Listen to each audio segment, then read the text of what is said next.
I think pregnant women should buy this book because it's like reading a good friend's diary and then reading how that friend feels about those experiences a year later.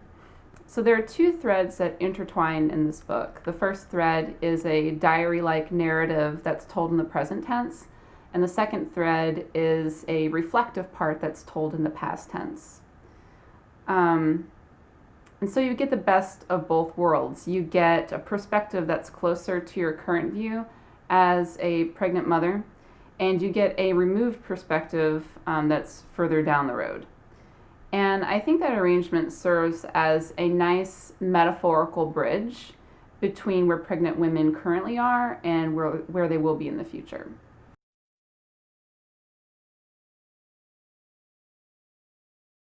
So this book is different than what you might read on typical motherhood blogs. On a lot of motherhood blogs, you find a lot of cute stories about being pregnant and having a baby. But this book, at times, is dark and desperate and paranoid. At other times, it's joyous. Sometimes it's contemplative. It questions assumptions about motherhood and what it means to be a good mother. And surprisingly, it's also deeply spiritual. You can read a lot of motherhood blogs, but you have to piece together a lot of posts to put together this overarching picture of what it means to experience the transformation into motherhood. And I've done that for you. I've detailed the experience for you, and I've also processed it as a whole. Of course, your experience will be entirely different and unique, but I think that it's helpful to see how someone else has gone through that experience. It kind of gives you an idea of what could happen, but you should never feel strange if you have an entirely different experience. Because at its core, this book is about discovering who you are as a mother and then taking pride in being the way that you are and not dictating the way that you should be. So when I was pregnant, one of the first things that I did was read a lot. I probably started by going into the Google search bar and typing in pregnancy books. So some of the first books that I looked at were basically handbooks, like what to expect when you're expecting. But most of these focused on the physical side of pregnancy and with familiarizing women with medical terminology. And don't get me wrong, that was very useful to me. It made me feel more secure in understanding pregnancy and labor and delivery. But it was also incredibly narrow to limit my reading to these books. Most of these books peaked with the chapter on labor and delivery, and then the sections about the postpartum period were really an afterthought. So it gave me this false impression that if I could just get through childbirth, everything else would be downhill, and nothing could have been further from the truth. I kept thinking in those first weeks of motherhood, oh my God, why did nobody tell me about this? And then I stopped and I thought, and I realized that they had tried. They had said things like, everything changes and you'll never sleep the same again. And they'd always end with a chirpy, but it's all worth it. And I would always say, wow, that was vague, but thank you very much. And I would smile and nod and be polite and pretend that I had understood. And I also kept thinking when I was experiencing those first weeks of motherhood that what I was experiencing was incredibly amazing. I was witnessing myself changing in real time. I was thinking that things that I'd never thought before, things like, I wonder if she's still breathing. And I was doing things that I never thought I would do, like crying when I'd been apart from my baby for too long. And it kind of struck me in this very real way that this is what I wanted to read about when I was pregnant. That talking about this would have helped prepare me so much more for the mental and emotional challenges of new motherhood. But none of the handbooks explored any of that. And I guess it makes sense. I mean, how do you write a handbook to help women understand the mental and emotional challenges of new motherhood? Every woman is different, so what would that book even look like? Yet, neglecting to explore that very issue kind of gives a false impression that really all you have to be concerned about is the physical side. But in neglecting to explore those experiences, this part of the transformation into becoming a mother goes completely untold. And this is a story that needs to be told, not just by me, but by every mother, to give this transformation the honor and respect that it deserves, beyond just the nice Mother's Day card and a nice dinner out, because we really don't respect this transformation. And if we did, would we still only be one of the only 2 countries in the world that doesn't have paid maternity leave?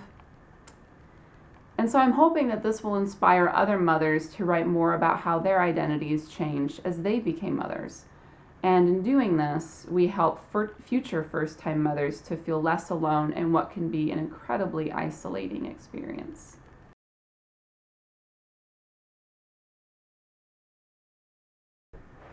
So I experienced a lot of things that I think women can relate to that I wrote about in this book. I was not a high-risk pregnancy, so I had what you might call a typical pregnancy, if there is such a thing.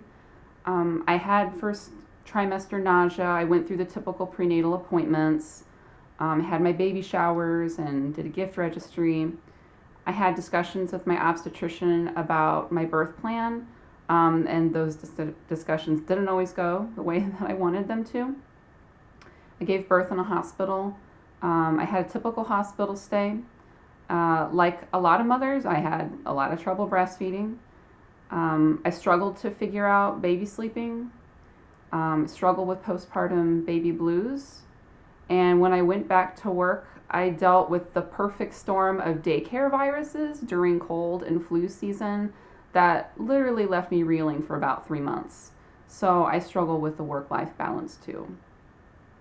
In terms of experiences that I had that I think are unique, that are different than a lot of mothers, I would start with the fact that my doctor wanted to induce me at 38 weeks so she could deliver me before she went on vacation. I thought that was very unique. I gave birth without medication, which is not very common in American hospital births. In the postpartum period, unbeknownst to me, I struggled with postpartum thyroiditis, and I didn't find out about that until 6 months postpartum. And this caused me to have very severe insomnia in the first 2 weeks and an absolutely abysmal ability to produce milk. I was producing about 1 to 2 ounces of breast milk a day, and babies in the first couple weeks need about 22 to 24 ounces. So after about 2 weeks, I switched to exclusive formula feeding. And then I worked through all the internal struggles about what I thought that meant for me as a mother. It was very hard to be the only mother in my circle who was propping a tiny 2-ounce bottle of formula into my newborn's mouth. That another unusual experience would be that I was able to take off 6 months for maternity leave. Only 1 month of that was at pay for 100%, and the rest of it was at 50% pay, but it was a whole lot more than most American mothers have.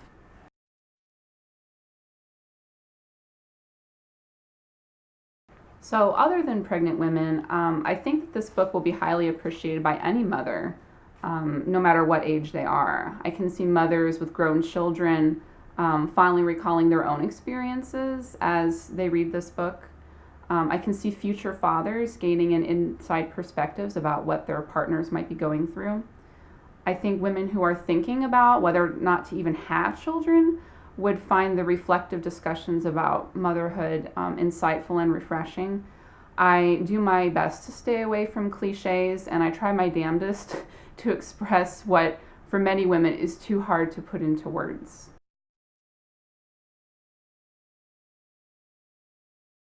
So one of the most surprising things about new motherhood was that it kind of gives birth to this new ecosystem in your household, and one that you don't ever really get to leave in those first few weeks. You're so tied to the bathroom and the kitchen and wherever you've stashed the baby's things that your life soon becomes narrowed to a very small space. and a very repetitive list of tasks to do every few hours. And this is what I found so frustrating and fascinating at the same time, that what was once my life had just been boiled down and distilled into a very concentrated version of myself. We were in survival mode for weeks. Just get the next thing done, just get through this hour, just get through this day. And it felt like we were just barely keeping up. And because we never got out, I didn't have any gauge to understand whether our experience was typical or not. And so sometimes I felt like we were failing, and so that was very difficult.